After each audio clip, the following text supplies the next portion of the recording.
சென்னையில ஒரு ஏரியா இருக்கு இந்தியால. நீங்க எந்த ட்ரெயின்ல டிராவல் பண்ணினாலும் அந்த கோச் இங்க தான் மேனுஃபேக்சர் ஆயிருக்கும். அதுதான் அயனாவரம். 1955ல அக்டோபர் 2ஆம் தேதி நேரு வந்து இன்டிகிரல் கோச் ஃபேக்டரி இனாகிரேட் பண்ணாரு. இன்னைக்கு அது வேர்ல்டோட லார்ஜஸ்ட் ரயில் கோச் மேனுஃபேக்சரர். அயனாவரம் பேர் எங்க இருந்து வந்துச்சுன்னு கேட்டா, ஒரிஜினலி அயன்புரம்னு தான் இருந்துச்சு. ஆயன்னா பிரம்மா. பிரம்மா இங்க வந்து பரசுராமலிங்கேஸ்வரர் கோவில்ல லார்ட் சிவாவை வர்ஷிப் பண்ணி தன் படைப்பாற்றலை திரும்ப பெற்றாராம். காலப்போக்கில் அயன்புரம் மாறி அயனாவரமாச்சு.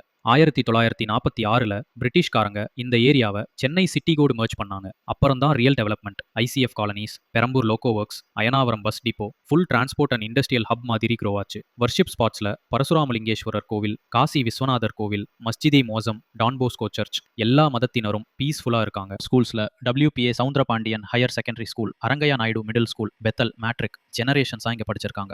கோன்னூர் high road traffic, Perambur railway sounds, ICF ஒர்க்கர்ஸோட ரஷ், அதான் real Ayanavaram rhythm. Ayanavaram where India's trains are born and Chennai's working heart beats everyday. இந்த மாதிரி சென்னையோட ஐகானிக் பிளேசஸ் பற்றி தெரிஞ்சுக்கணுமா? ஃபாலோ பண்ணுங்க.